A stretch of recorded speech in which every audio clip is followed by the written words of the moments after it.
Mirad, cuando me invitan a predicar a alguna iglesia, lo primero que pregunto siempre es si hay un tema, si hay una propuesta de tema. ¿Sabéis por qué? Porque me libera un montón. Aunque el texto pueda ser difícil, a lo mejor, porque a veces ha ocurrido, pero yo digo, bueno, ya voy directo, ¿no? Te pones delante del Señor, estudias el texto, bueno, todos los ejercicios que hay que hacer para poder explicarlo. Pero cuando te dicen que el tema es libre y que lo pongas tú, entonces digo, ¡ay, Señor! Y os puedo asegurar que a veces tardo más tiempo en decir, Señor, dime qué es lo que quieres que diga, y en saber la respuesta del Señor, que en la preparación del propio texto. Así que cuando le dije a Ricard, el 9 de julio, alguna propuesta, me dice, no, lo que tú quieras, lo que el Señor ponga en tu corazón. Digo, vaya. Y digo, Señor, pues dame algo para compartir. Y después de un tiempo de oración y también de autoexamen, el Señor trajo a mi mente una frase que además concretamente no recordaba dónde estaba y tuve que buscarlo. Y me hablaba de algunos que aún tienen sus vestiduras sin manchar, que conservan sus vestiduras blancas. Y aquello estuvo empezando a darme vueltas a mí, ¿no? En tiempos difíciles como los que nos toca vivir, qué fácil es manchar nuestras vestiduras tan blanquitas del día en que aceptamos al Señor como nuestro Salvador. Y entonces sí, al localizarlo fui a este texto de Apocalipsis 3, versículos del 1 al 6 que vamos a leer. Apocalipsis 3, del 1 al 6. Es el texto dirigido a la quinta de las 7 iglesias que encontramos al principio de Apocalipsis. Escribe el ángel de la iglesia en Sardis, el que tiene los 7 espíritus de Dios y las 7 estrellas, dice esto: yo conozco tus obras, que tienes nombre de que vives y estás muerto. Son palabras duras, ¿verdad? Sé vigilante y afirma las otras cosas que están para morir, porque no he hallado tus obras perfectas delante de Dios. Acuérdate, pues, de lo que has recibido y oído, y guárdalo, y arrepiéntete. Pues si no velas, vendré sobre ti como ladrón, y no sabrás a qué hora vendré sobre ti. Pero tienes unas pocas personas en Sardis que no han manchado sus vestiduras, y andarán conmigo en vestiduras blancas, porque son dignas. El que venciere será vestido de vestiduras blancas, y no borraré su nombre del libro de la vida, y confesaré su nombre delante de mi Padre y delante de sus ángeles. El que tiene oído, oiga lo que el Espíritu dice a las iglesias. Digo, Señor, no, esto para los hermanos de Viladecans, no, esto es muy duro. Prefiero hablar del amor y del gozo del Señor, ¿no? Pero toda la palabra, como dice el apóstol Pablo a Timoteo, toda la palabra es útil, toda es necesaria, y el Señor por su Espíritu es soberano, y este es el texto que hoy traigo para compartir con vosotros. Ahora empiezan las vacaciones, como decía nuestra hermana, igual a lo mejor algunos de vosotros ya estáis en vacaciones, y cuando preguntas cómo estás o cómo ves por delante las vacaciones, pues claro, una de las palabras que siempre sale es descanso, la necesidad de descansar, ¿no? Y está bien, y es bueno. El Señor quiere también que tengamos tiempo de descansar. Pero también es un buen momento para analizar, para evaluar. Y a veces podemos analizar y evaluar todas aquellas cosas que podemos hacer para el Señor, no solo individualmente, sino como iglesia. Pero también es un momento para evaluarnos a nosotros mismos delante del Señor. Es momento de un chequeo, que es como he titulado esta predicación. Hagamos un chequeo, es un buen momento para evaluarnos, porque tenemos tiempo para masticar, para digerir durante las vacaciones aquello que el Señor traiga a nuestra mente. Una pregunta sencilla, pero tremendamente profunda, que podemos hacer en nuestras vacaciones. Señor, ¿qué quieres decirme?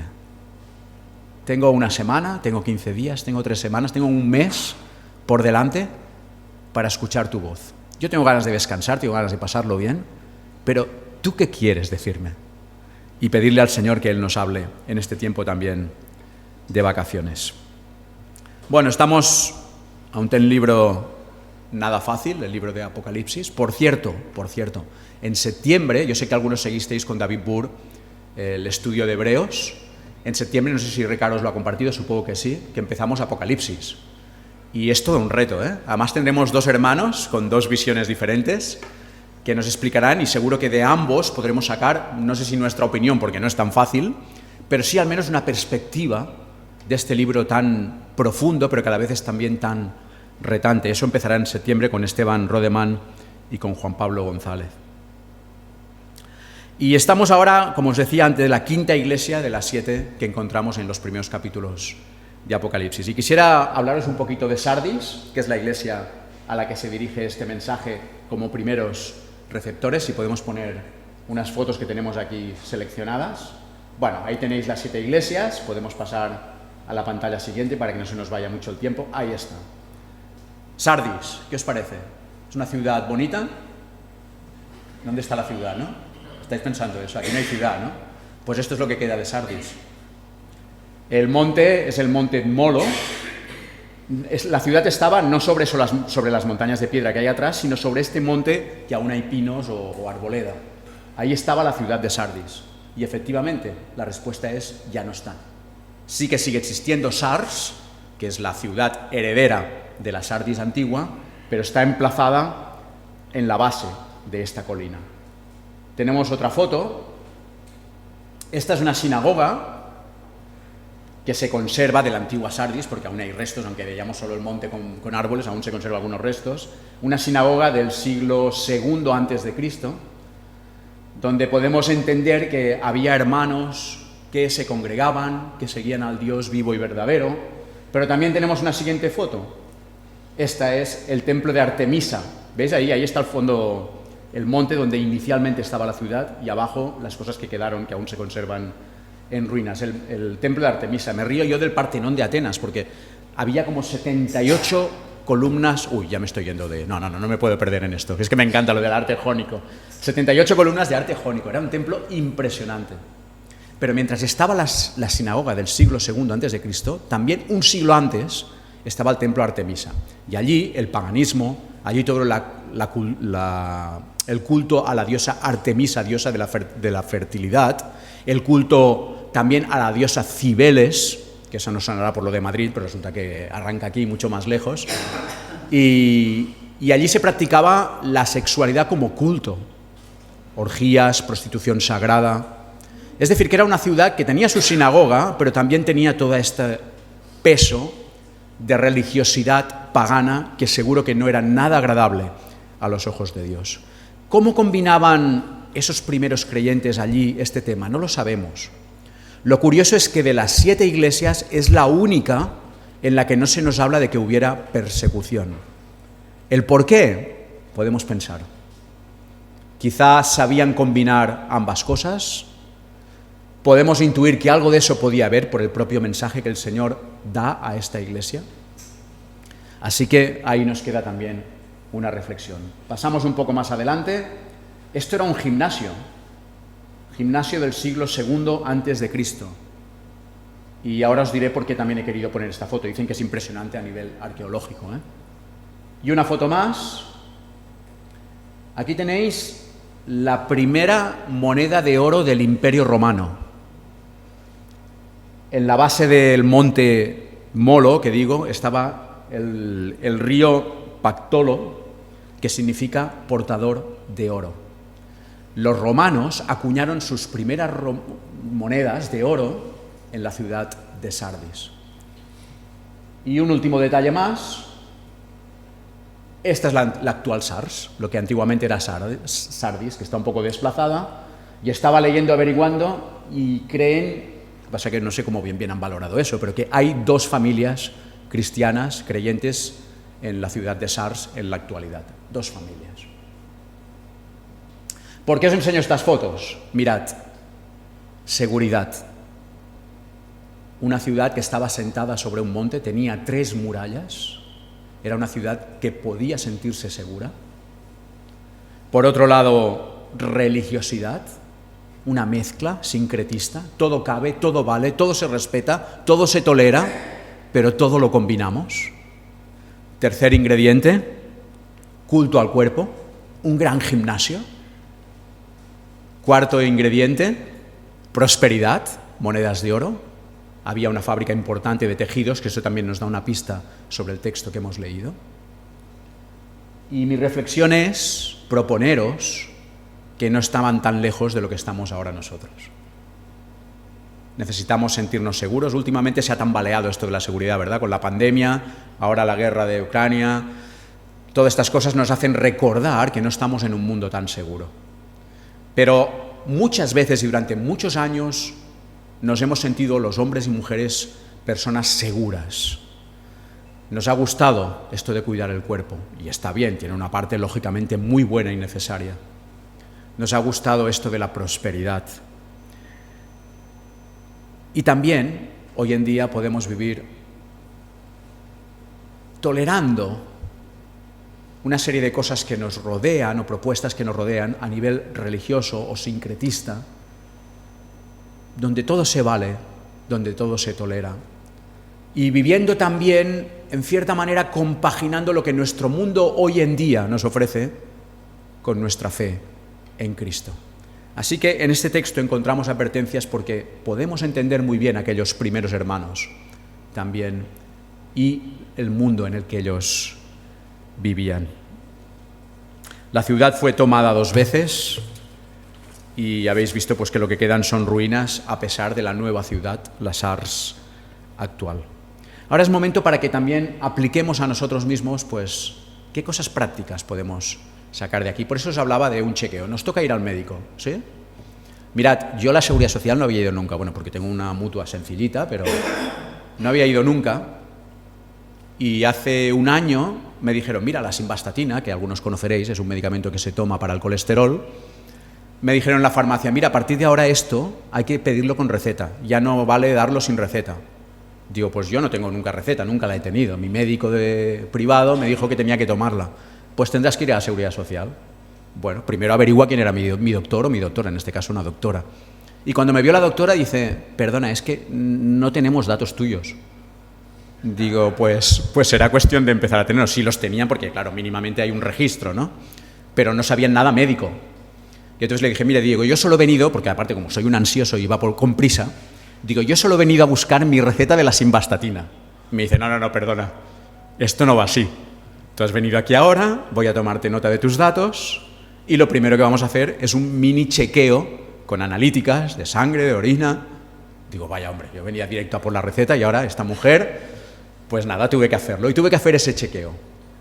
Y es importante, yo lo entiendo, entendía a la doctora cuando me decía eso, así que si tenéis los chequeos retrasados, miradlo, no lo dejéis. Y conforme vamos algunos haciendo ya años, pues más importante es aún. Y si vamos a hacer un chequeo, si podemos poner la segunda proyección. Si vamos a hacer un chequeo, yo os propongo, bueno, eso no es tan fácil, al menos en la Seguridad Social. En las mutuas privadas hay un abanico de médicos y tú puedes escoger un poquito, ¿no? Pero os propongo que al hacer el chequeo, si pasamos una pantalla más, nos fijemos en los credenciales médicos. ¿A quién no le gusta tener un médico con experiencia? Mi médico privado del centro médico de allí de San Boi, donde yo voy, es un hombre que tiene lo que nosotros conocemos como ojo clínico. Es maravilloso, es un hombre que lleva, no sé si debería llevar por decir algo, 30 o casi 40 años ejerciendo de médico, él es mayor ya. Y cuando me ve entrar me dice, Daniel, te veo así, o creo que, déjame mirar, porque hasta el punto de que hace poco me dice, espérate un momento de pie, me apoyo de pie, me voy a poner aquí para que lo veáis, me apoyo de pie y me quedo así. Y al cabo del rato me dice, ¿por qué no te pones al revés? Relajando la pierna derecha y la otra recta. Digo, pues no puedo. Dice, es que tienes una desviación de cadera. Y yo digo, ahí va. Y de ahí ya pasamos a las plantillas y a todas estas cosas que pasan, ¿no? Pero tiene ojo clínico. Y yo me siento a gusto con este médico. Porque no solo mi mujer, mis hijos hemos ido con él, o vamos con él.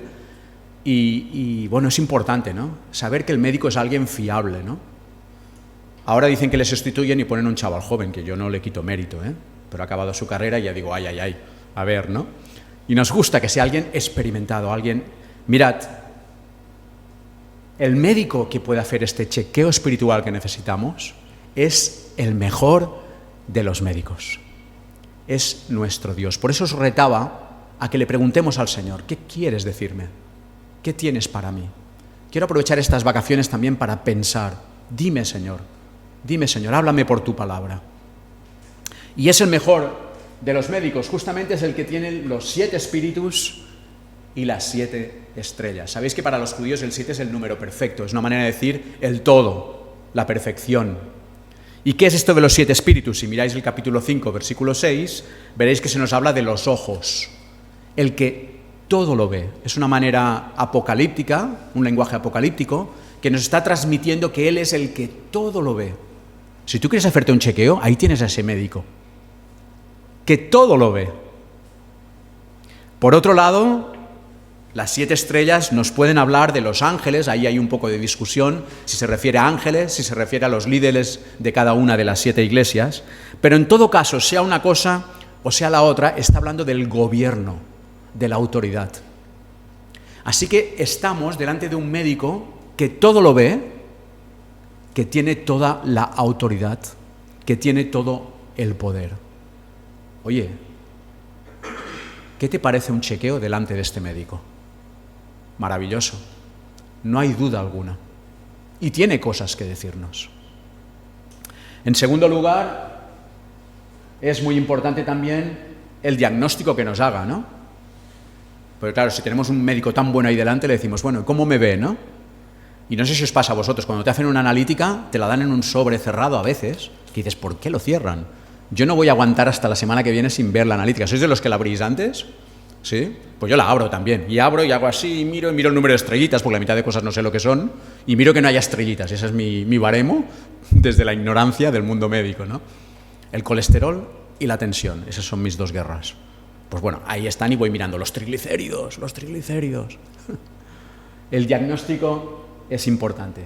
Y este médico al que nos dirigimos nos lo recuerda nuevamente. Yo te conozco. Yo conozco tus obras. Si pensamos en la iglesia de Sardis, probablemente hacían obras para su Dios, vivían en coherencia a la hora del servicio a su Dios. Pero Dios, que conoce sus obras, dice cosas muy fuertes a esa iglesia. Y yo no soy nadie para emitir juicio sobre esta iglesia, sobre vosotros como Viladecans, pero sí que el Señor a veces nos pone delante advertencias para que nos examinemos. Así que autojuzgaos, como yo lo he hecho también delante de este texto. Versículo 2, no he hallado tus obras perfectas delante de Dios.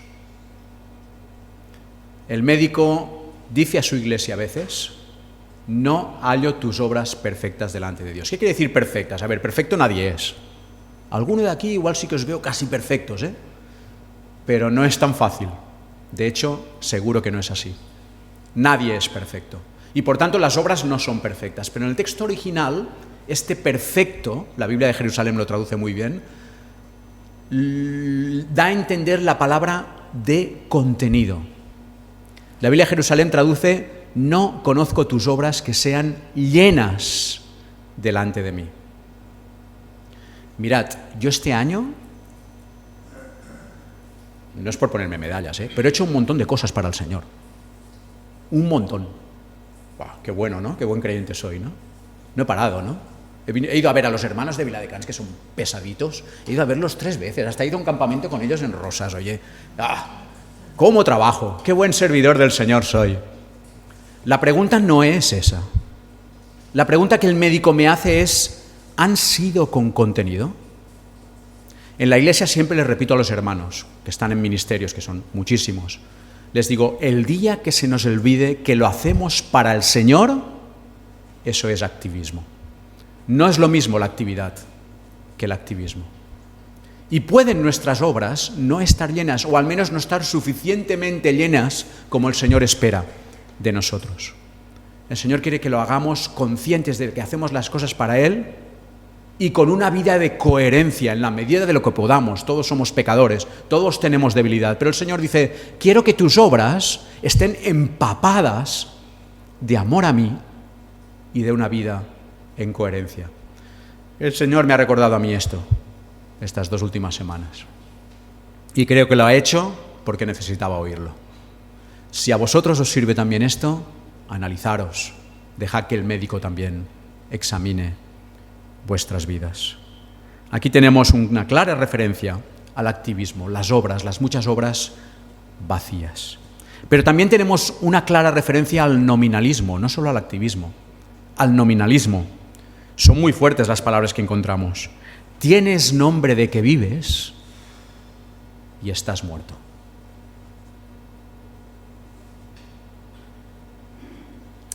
La tradición católica dice que allí en Sardis había un hombre llamado Zósimo, que era un líder, y Zósimo quiere decir el que vive.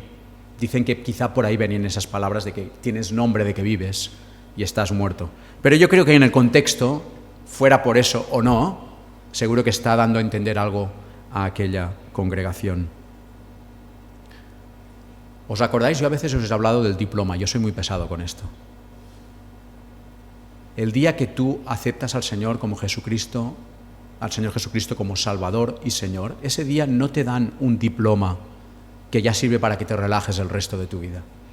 Yo siempre defiendo la reconversión, el convertirnos cada día, que además es algo que los discípulos veían como un reto cuando Jesús se lo lanzaba a ellos. ¿Queréis iros?, le decía Jesús a sus discípulos. Somos llamados a esta reconversión. Puede que a veces digamos fácilmente soy creyente evangélico y necesitemos analizar nuestra fe. La pregunta quizás sería, ¿volverías hoy a aceptar a Jesucristo como Salvador y Señor? Y a lo mejor llevas 40 años en la fe, o 50. ¿Volverías hoy a hacerlo? ¿Estás tan convencido como aquel primer día? Cuidado con tener nombre de que vivimos y estemos muertos. Ese es un mensaje que el Señor también ha traído a mi corazón. Mi apariencia podrá ser la que sea. Podéis pensar de mí según me veis o según hablo. Pero el Señor conoce mis obras, conoce mi corazón. Escudriña los corazones, dice la palabra. Y conoce aquello que quizá solo tú conoces, que no te atreves a decir, lo conoce. Incluso conoce aquello que ni siquiera tú conoces. Déjame ir más lejos aún. Él es el médico por excelencia y al hacer las analíticas ve aquello que tú no sabes ni siquiera interpretar. No escapamos de su ojo. Si hay alguien aquí que hay algo con lo que lucha y lo lleva en secreto, que sepas que no es algo escondido a los ojos de Dios. Y me lo digo a mí mismo, no estoy juzgando a nadie. Después de ver este activismo y este nominalismo, el médico nos dice, sé vigilante. Cuidado. Mira, yo tomo simvastatina de 10. ¿Algunos tomáis simvastatina aquí? Los mayores seguro, para el colesterol yo creo que nadie se libra, ¿no? ¿De cuánto? De 20, ahí va. Hay más, hay más alta la dosis, Yo la tomo de 10. ¿Sabes el peligro de cuando tomas dosis mínimas? Mira, para la tensión también tomo, pero tomo 5 miligramos. Y la gente que le voy preguntando me dice, 5 miligramos, qué maravilla. Yo tomo 10, yo tomo 20, yo tomo... Pero el peligro de cuando tomas una dosis muy baja, ¿sabes cuál es? Que te relajas, que piensas, bueno, como es poquito, será que tampoco estoy tan mal, ¿no? Incluso te vas de vacaciones y dices, me he olvidado las pastillas. Bueno, no pasa nada, por 15 días que no me tome la simvastatina o no me tome la de la tensión, pero no funciona así. Últimamente están haciendo una campaña muy grande de que mucha gente, cuando tiene infección, toma antibiótico y cuando ya se encuentran bien lo dejan. Y están diciendo que eso es una barbaridad porque el antibiótico necesita completar todo su proceso, hasta los 15 días o hasta los 8 días que te digan, los que te digan. No vale aquello de que ya me encuentro bien, dejo de tomarlo. Están haciendo una gran campaña con este tema. Y eso pasa un poco. Y el médico nos dice, sé vigilante, estate atento. En catalán, tremendo, desvetlla't, dice la Biblia en catalán. Despierta, estate atento, no te relajes con la espiritualidad. No vale el decir, mira Señor, yo ya sé mis debilidades, pues mira, vivo como puedo y voy avanzando y voy a la iglesia el domingo. Y el Señor dice, sé vigilante. Esto es más serio de lo que parece. Vigila, vigila. y afirma las otras cosas que están por morir. Ahí me vino a la mente los infartos.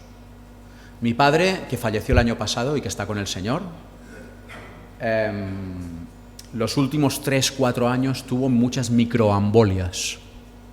La microembolia lo que hace es que fallece las terminaciones del sistema nervioso en el cerebro. Entonces, tú puedes seguir viviendo igual, y en principio tenía lucidez y no tenía demencia ni nada. El hombre pues hacía su vida normal, pero el médico le recordaba, yo iba con él, y el médico le recordaba, le decía: señor Salvador, que aquí hay cositas que se van muriendo poco a poco. Tiene que vigilarse, tiene que cuidarse mucho. Ojo con los excesos, porque cuando hay, igual que una microembolia o hay un infarto de corazón, una parte queda muerta. Normalmente en los infartos una parte del corazón queda ahí muerta. Bueno, yo no quiero asustar a nadie y no soy médico, Pero un poco es esta idea. Afirma las otras cosas que están por morir. Quizás estás mal, pero estate atento y vigila, cuídate, desvella't, como dice en catalán, y estate pendiente de las cosas que no han muerto, que están aún vivas. Cuídate, estás a tiempo. Estás a tiempo. Tenemos un buen médico, nos entrega aquí el diagnóstico, quizá no nos gusta este diagnóstico, quizá sí, y nos dice: oye, muy bien, y en lo poco eres fiel, sobre mucho te pondré. Pero hay un tercer ingrediente también que es importante, que también nos va a dar el médico, claro. Solo que salga una estrellita en la analítica ya nos va a dar el tercer punto, que es el tratamiento. El tratamiento. Y aquí, bueno, sale el pastillero este dibujado. Yo ya tengo un bipastillero para poner la de la tensión y la de la simvastatina. Los mayores diréis: qué maravilla, que solo tienes 2 al día. Mi padre me acuerdo que tomaba 13 y se las preparaba yo cada día. Otros diréis: ostras, como me dijo mi hijo hace poco, me dice: Dani, papá, que así empezó el abuelo, ¿eh? Y digo: vaya hombre, vaya cosa me ha dicho también, ¿no? Me recordó las 13 pastillas de mi abuelo. Sea como sea, aquí en este texto os propongo que tenemos 3 pastillas para tomar, que las da muy claramente el texto en el versículo 3. ¿Qué podemos hacer? Si hay cosas por morir, si nos damos cuenta que necesitamos resetearnos en nuestra vida espiritual, son sencillas, ¿eh? En primer lugar, acuérdate. Acuérdate, pues, de lo que has recibido y oído. Tenemos que hacer un ejercicio de memoria. Por eso es importante volver, como os decía antes, al día, resetearnos volviéndonos al día en que nosotros entregamos nuestra vida al Señor. O quizás remontar más aún, los que hemos nacido en familias cristianas. Quizás necesitamos recordar la fe de nuestros abuelos, de nuestros padres, lo que aprendimos en la escuela dominical. Necesitamos recordar, porque es fácil olvidar. Podemos vivir olvidando lo que el Señor nos ha enseñado. Recordar textos bíblicos. Por descontado, leer la palabra. Ese es un gran medicamento. Leer la palabra diariamente. Pero necesitamos acordarnos de dónde estamos y por qué estamos ahí. ¿Por qué decidimos un día seguir a Cristo? Acuérdate, pues, de lo que has recibido. Segunda pastilla, guárdalo, porque puedes acordarte, y olvidarte fácilmente. Guárdalo. A la hora de la medicación, no juegues. Hay que seguir, hay que perseverar cada día la pastillita. No vale hoy me encuentro bien y no me la tomo.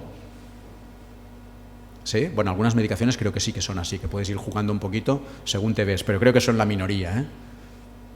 Guárdalo. Una vez has recordado qué te movió a entregar tu vida al Señor, el por qué estás en esta mañana aquí sentado, sigue guardándolo. Sabes lo que el Señor dice sí y lo que el Señor dice no.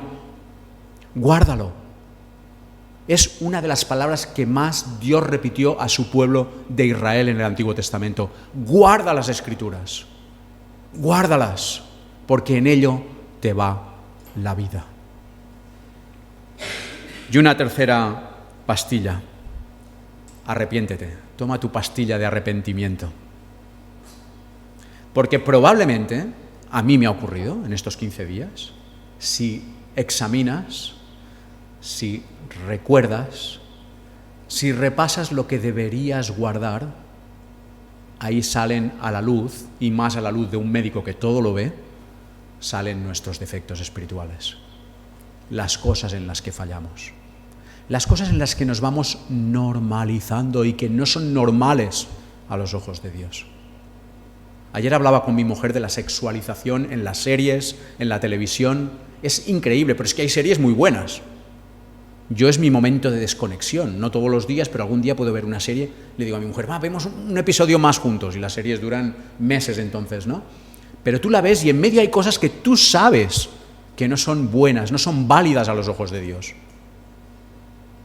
Pero poco a poco aquello a veces va calando, va normalizando en nuestras iglesias, en nuestras vidas, cosas que Dios claramente ha dicho, no, no, no.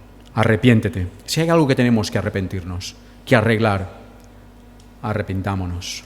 Qué importante es el tomarnos nuestra medicación. Y este verano es un buen verano para medicarse, para acordarse, para guardar y repasar si estamos guardando lo que el Señor, sus mandamientos, nos ha dado, y para arrepentirnos si es necesario. Y ya terminando, ya por cierto me he acordado, para que veáis que os quiero mucho, no se me olvida, ¿no? Mirad qué tengo aquí. Los que estuvisteis, creo, hace 2 años ya, o 3, ya no lo sé. Que aquí los hermanitos hicieron esto, que era una maravilla, me acuerdo, y lo tengo guardado en mi estantería. Pero no mi estantería de un rincón, mi estantería del frente, donde me siento en mi estudio, en mi despachito, lo tengo ahí. Hago trampa, porque lo voy rellenando. Pero la cristosterona forte es necesaria para nuestras vidas. Cristo tiene que estar presente en nuestras vidas. Debemos resetearnos, guardar lo que Él quiere decirnos, arrepentirnos de lo que sea necesario, acogiéndonos a esa cruz donde Él fue clavado por nosotros. Tomemos las pastillas. Y algunos sois listos y desde el fondo estáis viendo y estáis diciendo, esto no son pastillas. ¿Estos son qué? Lacasitos, claro que sí, son lacasitos. Qué fácil es tomarse esta medicación, ¿verdad? Esto es que tenéis don de discernimiento. Habéis visto que son lacasitos. Pero dentro, cuando tú abres el bote de la medicación, ¿qué hay? El prospecto, claro que sí, el prospecto. Y ahí tenemos el cuarto punto. ¿Y qué encontramos en los prospectos de la medicación? Luego reparto esto, los que queráis, lo cierro porque si no, como se caigan por aquí. ¿Qué encontramos en los prospectos de las medicaciones? Advertencias, indicaciones y contraindicaciones. Y Dios a esa iglesia de Sardis les advierte, les da indicaciones y también les da contraindicaciones o cosas que si no arreglan y no se toman estas pastillas pueden ocurrir. ¿Qué ocurre en caso de desobediencia? Cuando el Señor nos dice, oye, repasa tu vida, quita aquello que sabes que a mí no me gusta. ¿Qué ocurre cuando no obedecemos a eso? Vamos muriéndonos poco a poco espiritualmente. Tuve el privilegio de crecer, pasear, además le encantaban los pájaros y a mí me encanta también el mundo de los pájaros, y me iba por la montaña a pasear con él. Un hermano, algunos lo conoceréis los veteranos, se llamaba Juan Solé. Él escribió algunos libros, creció y conoció el Evangelio en la iglesia donde yo crecí, en la Avenida Mistral de Barcelona. Él tenía una frase, aparte es que me la repetía constantemente, Ahí va, os la suelto. Cada pecado destila en el corazón una gota de incredulidad. La repito porque esta es de las que hay que masticar, Cada pecado destila en el corazón una gota de incredulidad. Cuando ensuciamos nuestras ropas, cuando ensuciamos nuestras vidas, nos volvemos un poco incrédulos. No sé si es vuestra experiencia, la mía lo es. La mía lo es. Cuando permitimos que el pecado arraigue en nuestras vidas, nuestra fe se tambalea. Así que, acuérdate, guarda y arrepiéntete. Toma la medicación. Hebreos capítulo 2, versículo 3. Vaya texto más tremendo. Por tanto, es necesario que con más diligencia atendamos a las cosas que hemos oído, no sea que deslicemos. ¿Cómo escaparemos nosotros si descuidamos una salvación tan grande? No podemos descuidar nuestra salvación.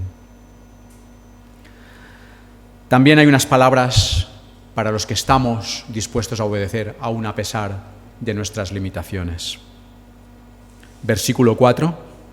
Tienes unas pocas personas que no han manchado sus vestiduras. Este es el texto que os decía al principio, que vino a mi mente y que lo acepté como un reto para mi vida de parte del Señor. No manchar mis vestiduras. Qué fácil es mancharse. Yo me mancho muchísimo, Marta, mi esposa, está ya negra con esto. El otro día me compré unas bermudas, me dice, tienes que comprarte las bermudas, porque no tienes bermudas. Y yo soy el que no, tampoco la ropa me llama mucho.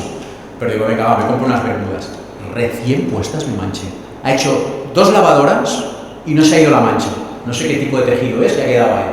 Me dio rabia porque digo, jolín, una cosa recién comprada. Pero soy de los que come, intento ir con cuidado, os lo prometo, hermanos, pero me mancho. Y mi hijo ha heredado ese gran privilegio, ese gran atributo de su padre. También se mancha. Qué importante es que nuestra vida espiritual esté sin manchas.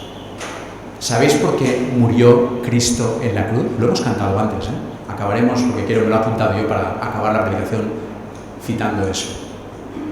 Para que nuestro Padre Dios nos pueda ver limpios delante de Él. El precio de que no haya manchas en nuestras ropas es la sangre de Jesucristo.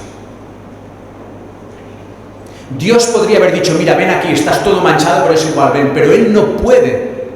Su visión no permite, no es compatible con Él vivir vidas manchadas, vivir vidas con pecados, vivir vidas con vicios. No es compatible, no puede mirarnos así. Por su gracia, Él nos puede ver a través del sacrificio de Jesucristo, de su sangre derramada por ti y por mí. Pero eso no nos exime de que luchemos para mantener nuestras vestiduras blancas. Este era el reto para aquella iglesia de Sardis y también es el reto para nosotros. Hermanos dispuestos a no mancharse. Curiosamente en Sardis, os decía antes que había una fábrica de tejidos que era parte de su prosperidad, y hacían unos tintes. Y hacían también unos productos, puedes leerlo si consultas por internet, productos que mantenían la ropa muy blanca. Así que cuando el Señor les dice a los hermanos de Sardis, les habla de vestiduras blancas, saben muy bien de qué está hablando el Señor. No dejémonos contaminar fácilmente. Acordémonos, guardémonos y arrepintámonos de lo que sea necesario. Y como a las otras iglesias también, el Señor les deja una promesa para aquellos que luchan por su santidad, para aquellos que luchan por mantener sus ropas blancas. Si tú estás luchando, como yo, si tú eres de los que cae y vuelve a levantarse, y cae y vuelve a levantarse, como yo, si tú eres de los que a veces le tienes que decir al Señor, Señor, hasta me da vergüenza pedirte perdón otra vez por lo mismo, es la vez 18.430 que te pido perdón por lo mismo, como yo, que sepas que hay promesas para ti. Porque el Señor conoce nuestras debilidades. Él se acuerda de nuestra condición, como dice la palabra. Pero eso, insisto, no nos exime de que luchemos para mantenernos limpios delante del Señor, individualmente, cada uno de nosotros, y como iglesia, con obras que estén llenas, porque son obras en dignidad, en santidad. ¿Y qué promesa deja aquí? Versículo 4. Aquellas personas que no han manchado sus vestiduras andarán conmigo en vestiduras blancas, porque son dignas. Nosotros siempre repetimos que somos indignos, ¿verdad? No sé si yo en la iglesia donde crecí cantábamos un himno que decía: cuán miserable soy, indigno pecador, y decía luego, soy un gusano. Y yo pensaba, madre mía, qué tremendo es esto, qué autoestima más baja, ¿no? Como un gusano que se arrastra, indigno. que sepas que si tú luchas por tu santidad y te pones en manos del médico, te conviertes en digno. Hombre, no, yo digno no. Pero es que el Señor lo dice. Estas personas que mantienen sus vestiduras blancas, dice, son halladas dignas por la sangre de Cristo delante del Padre. ¿Y cuál es la promesa? El que venciere será vestido de vestiduras blancas. No hemos quedado que ya están con vestiduras blancas y ahora será vestido de vestiduras blancas. Si vemos el original habla de revestidos. La palabra aquí literal es revestidos. Estás blanco y el Señor te reviste de blanco. El día que estemos en su presencia estaremos blancos, puros, puramente blancos, como va a ser todo allí, en el cielo, en esa creación de cielos y tierra renovados. Y no borraré su nombre del libro de la vida. ¿Qué quiere decir esto? ¿Puede ser borrado el nombre aquí? Si tenéis ganas de jugar un poquito con el debate teológico, ¿se puede perder la salvación? ¿Se puede perder? ¿Qué quiere decir esto de no borraré su nombre del libro de la vida? Yo puedo decirle a mi hijo, te quiero mucho y siempre serás mi hijo. Ya, pero si yo hiciera, nunca dejarás de ser mi hijo. Pase lo que pase, nunca dejarás de ser mi hijo. Y el Padre nos dice esto también. Yo no borraré, es una manera de dar fuerza a esa salvación que hemos recibido. Jamás borraré tu nombre del libro de la vida. Si me has entregado tu vida, si te has arrepentido de tus pecados, si me buscas y estás dispuesto a examinarte, yo voy a trabajar contigo. Quiero andar a tu lado. No vamos a solas, no somos llaneros solitarios en la lucha por nuestra santidad. El Señor se implica y nos ayuda. Y por último, ahí es nada. Es que esto hay que visualizarlo, y ya termino. Esto hay que, en la medida de lo que podamos, imaginarlo y visualizarlo.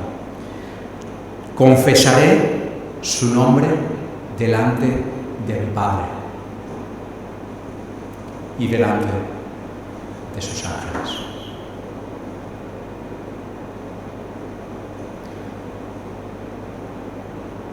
Yo no me imagino esto, me cuesta. Pero sé que un día Jesucristo delante del Padre dirá, Daniel es mi hijo. Y se ha manchado muchas veces, pero ha luchado por quitarse las manchas, por no seguir manchándose fácilmente. Ha vivido en un mundo difícil donde hay muchas cosas que yo he dicho no y se ha mantenido firme. Cueste lo que cueste. El otro día hablábamos con algunos hermanos y no nos toca una nueva persecución por ciertos temas que sabéis que son de actualidad. El Padre escuchará del Hijo mi nombre.